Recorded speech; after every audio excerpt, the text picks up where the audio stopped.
400 bandits urbains communément appelés Kuluna arrêtés dans le cadre de l'opération Ndobo lancée par le VPM de l'Intérieur, Sécurité, Décentralisation et Affaires coutumières. C'était après les opérations de bouclage supervisées par le commandant de la police de Kinshasa. Pas de prolongation de la période des accréditations des témoins pour les élections législatives et provinciales à Massimanimba et Yakoma comme demandé par certains candidats. La CENI évoque plusieurs raisons, notamment le risque d'un vote multiple. Le pouvoir public devait en amont procéder à la réhabilitation des routes. Ceci est la réflexion de l'acteur de droits humains Karl Balemba en réaction du dérapage constaté dans le chef des agents de la police nationale en rapport avec le contrôle des véhicules en mauvais état.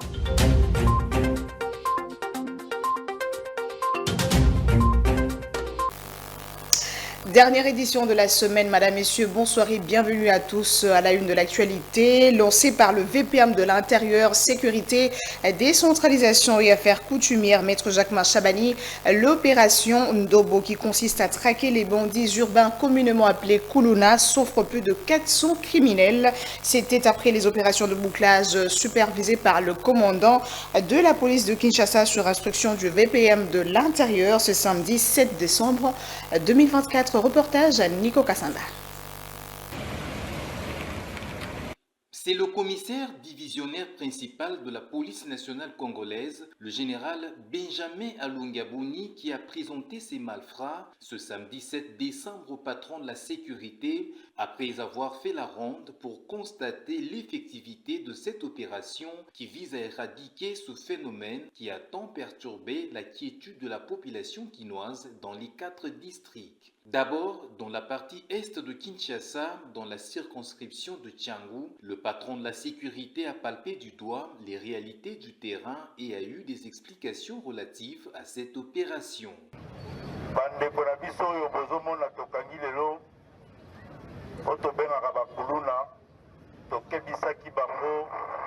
Depuis un temps, message na bino ba famille, ba papa ba mama bo bomba bango na bandako, bo kebisa bango. Sikoyo toleki na étape mosusu. Tozo kanga bango, tozo mema bango na justice. Ba samba, ba condamné bango, ba bomba bango na ba prison, po cité, ba avenue na biso, ba quartier na biso, eza na kimia. Batu bako kotambola na sécurité. Lelo ezali première opération chaque semaine tokosala yango ti tokosilisa eloko ya mabe otobengi Kuluna. De la Tchangou, Maître Jacquemin Chabani a pris la route pour le terrain Ekonkar dans le district de la Funa au quartier Yolo Sud dans la commune de Kalamou. L'homme de terrain, Maître Jacquemin Chabani, a terminé son périple au palais du peuple où les Kuluna traqués à partir du district de Lukunga ont été acheminés. Et sous le vigilant du ministre d'État, ministre de la Justice et garde de Sceaux, Maître Constant Moutamba, le tribunal de garnison de Njili a ouvert le vendredi 6 décembre à Kimwanseke une série d'audiences foraines. Elle vise de juger 128 présumés malfrats dans le cadre de l'opération Zéro Kuluna initiée par le gouvernement pour lutter contre l'insécurité dans le pays. Nico Kassanda revient. C'est le commissaire divisionnaire principal de la police. Ces bandits urbains accusés des divers actes de violence sont traduits en justice dans un effort d'instaurer la paix et la sécurité dans les communautés affectées. Ces audiences organisées en présence des avocats des accusés témoignent de la volonté des autorités judiciaires de garantir un procès équitable tout en répondant aux attentes de la population lassée par l'insécurité chronique attribuée au Kuluna.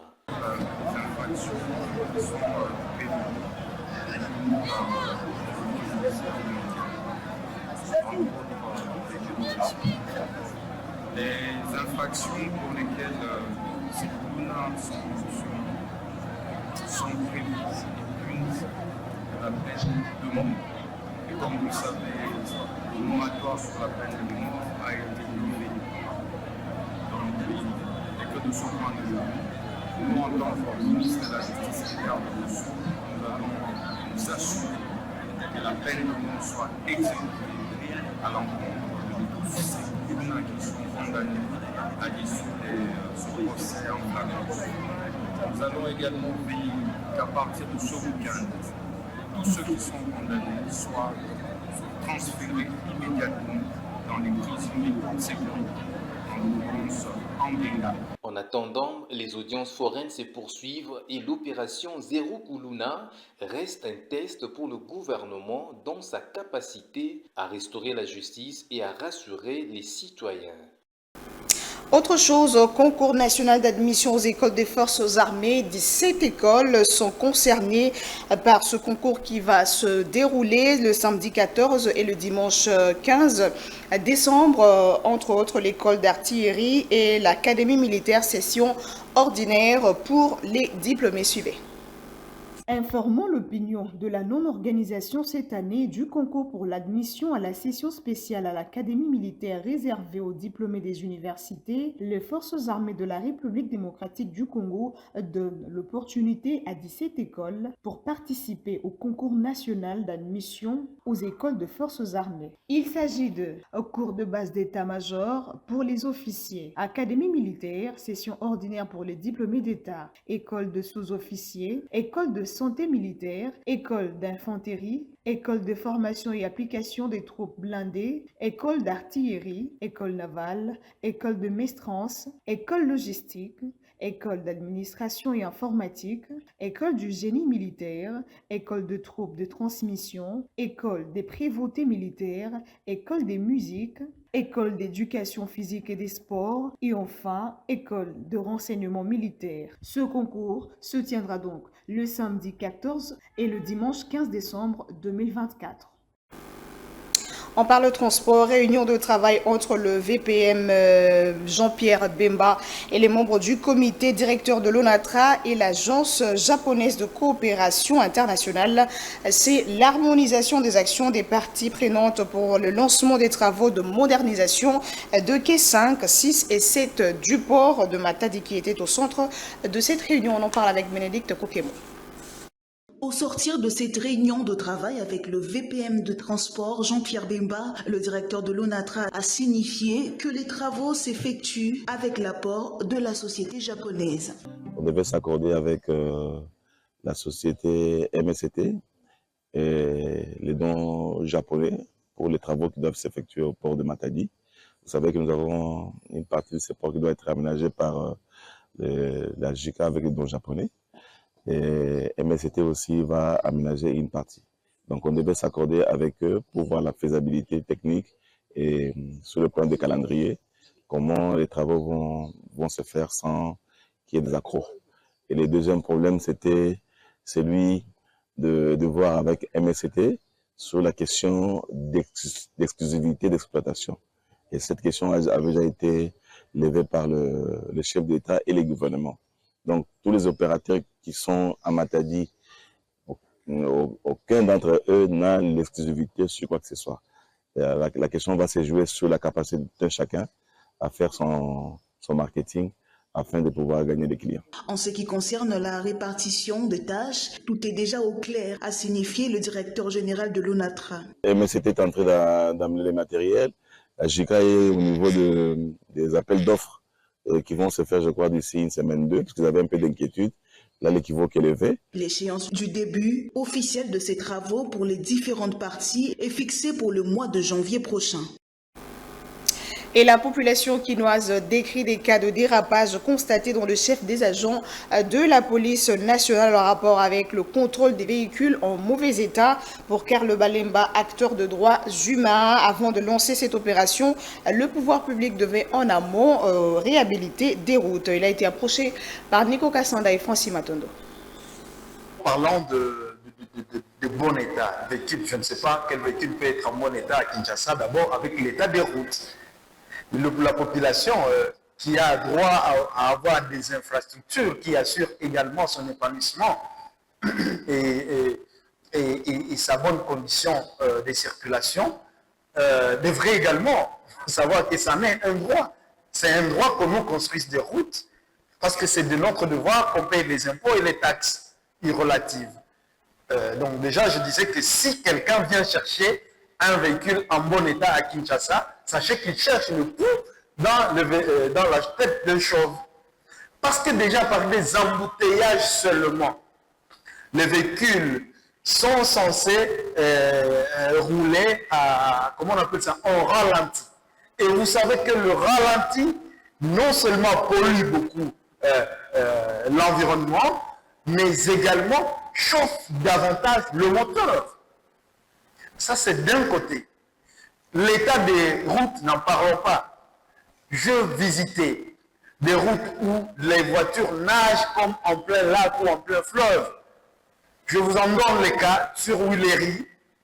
Allez sur Willery, l'avenue Kalembe-Lembe, allez sur l'avenue Nyambwe et que sais-je encore, même vers le magasin, non loin de Kitambo, magasin là-bas, il y a vraiment un fleuve qui s'est érigé en pleine chaussée et les véhicules, tout comme les motos, nagent là-bas. Combien de personnes sont tombées à l'intérieur même, vivant ces eaux stagnantes, polluées et tout ce que vous voulez, et c'est au su et au vu de tous.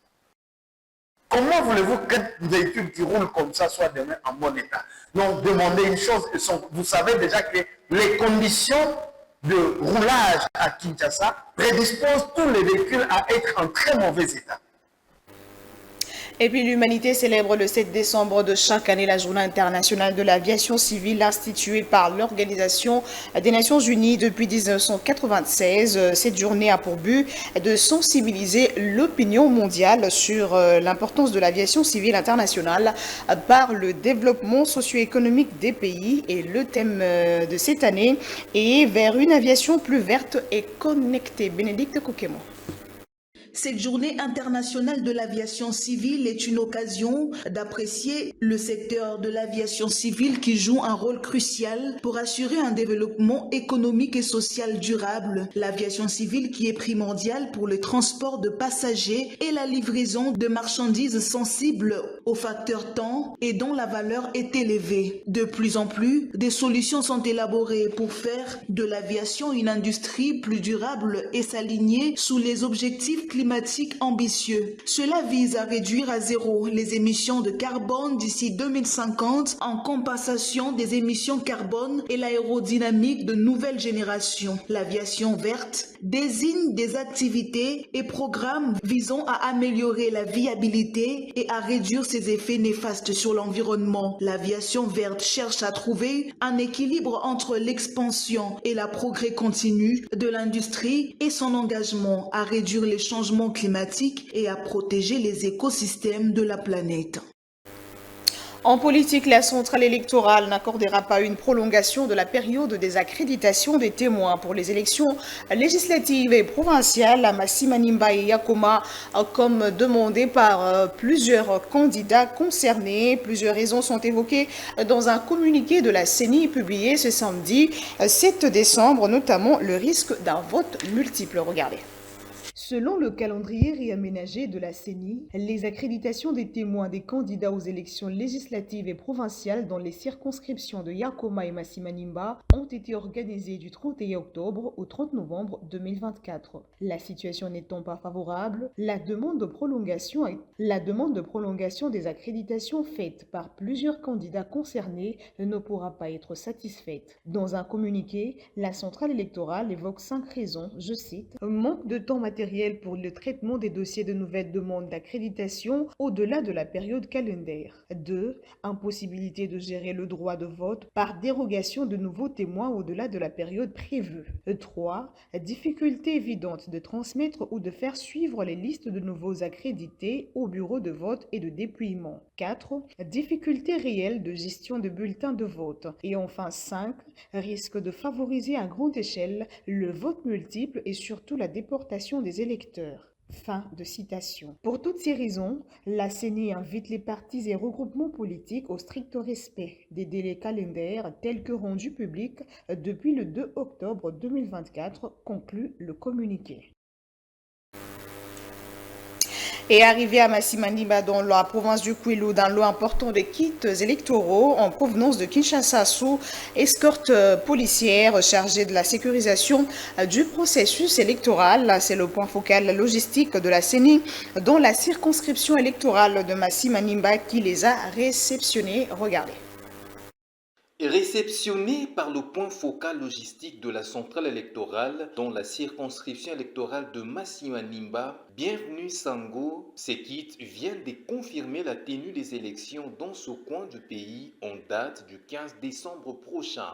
Composé essentiellement des dispositifs électroniques de vote, des accessoires, des kits bureautiques, la CENI vient de déployer à Massimaniba le matériel sensible pour les scrutins du 15 décembre. L'arrivée de ces convois confirme que toutes les dispositions nécessaires ont été prises pour assurer la tenue des élections le 15 décembre 2024 sur l'ensemble du territoire de Massimaniba. Par ailleurs, le déploiement des policiers pour sécuriser la reprise des élections législatives nationales et provinciales rassure les parties prenantes, favorisant un déroulement harmonieux des opérations de vote. Cette mesure vise à prévenir les violences qui avaient conduit à l'annulation des scrutins du 20 décembre 2023 dans cette circonscription. Il faut signaler que le directeur de la communication de la CENI, entouré de ses collègues en mission de sensibilisation électorale, a rappelé les procédures de vote aux journalistes locaux et à ceux accrédités venus de Kinshasa. Et puis on parle validation du mandat de Séverine Moliba, élu de la commune de Lansele. Le président de l'Assemblée provinciale de Kinshasa, Lévi Mbuta, nie pour rien. La plénière attend le verdict de la Cour constitutionnelle. C'est la mise au point de la cellule de communication du président de l'Assemblée provinciale de Kinshasa. Nico Kassanda pour plus de détails. Faisant une mise au point de la situation, la cellule de communication du président de l'Assemblée provinciale de Kinshasa, Lévi Mbuta, a souligné que le président de l'organe délibérant de Kinshasa n'est pour rien en ce qui concerne la validation du mandat de Séverine Moliba, élue de la commune de Nsele. La plénière étant souveraine, elle attend plutôt le verdict de la Cour constitutionnelle. Contrairement aux rumeurs répandues via les réseaux sociaux et relayées par certains médias, le président de l'Assemblée provinciale de Kinshasa, Lévi Mbuta, n'a jamais bloqué la validation du mandat de cet élu provincial. D'après la cellule de communication du numéro 1 de l'Assemblée provinciale de Kinshasa, l'affaire étant sous examen au niveau de la Cour constitutionnelle qui a été saisie par la partie opposée, la plénière ne peut aucunement prendre une décision définitive en ce moment.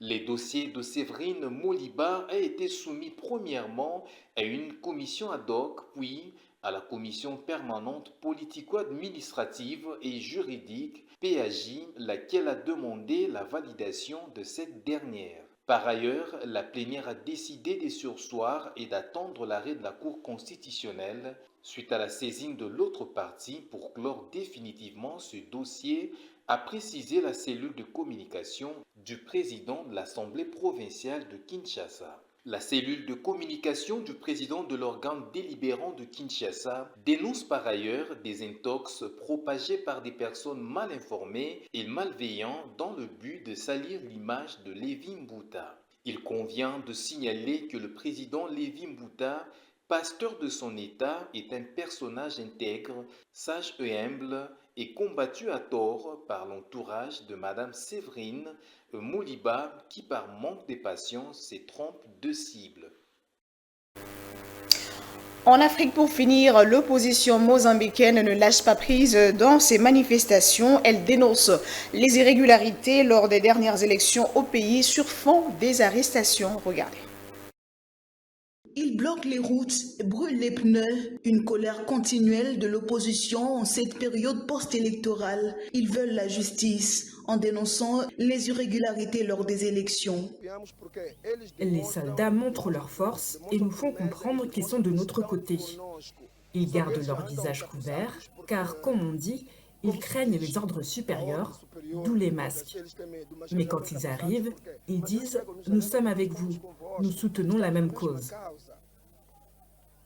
Ma manifestation n'a rien à voir avec du vandalisme. Non, Je me préoccupe de l'avenir des jeunes, de ce qui leur arrivera demain. C'est cela qui compte pour moi. De nombreux manifestants ont été arrêtés. Vous arrêtez une personne qui tient simplement une manifestation pacifique. Pourquoi devez-vous l'emmener à la police? Les tensions sont restées vives depuis le 21 octobre. Au moins 88 morts sont enregistrés. On va prendre le rappel de principaux titres. 400 bandits urbains communément appelés Kuluna arrêtés dans le cadre de l'opération Ndobo lancée par le VPM de l'Intérieur, Sécurité, Décentralisation et Affaires coutumières. C'était après les opérations de bouclage supervisées par le commandant de la police de Kinshasa. Pas de prolongation de la période des accréditations des témoins pour les élections législatives et provinciales à Massimanimba et Yakoma comme demandé par certains candidats. La CENI évoque plusieurs raisons, notamment le risque d'un vote multiple. Le pouvoir public devait en amont procéder à la réhabilitation des routes. Ceci est la réflexion de l'acteur de droits humains Karl Balemba en réaction du dérapage constaté dans le chef des agents de la police nationale en rapport avec le contrôle des véhicules en mauvais état. C'en est fini pour cette édition, madame, messieurs. Retrouvez la semaine prochaine Shadrack Tinta et Rachel Mavicidi pour le bulletin. Et dans la grande édition, retrouvez Nico Kassonda pour la présentation. Et moi, je vous retrouve très prochainement. Meilleurs vœux et bonne soirée.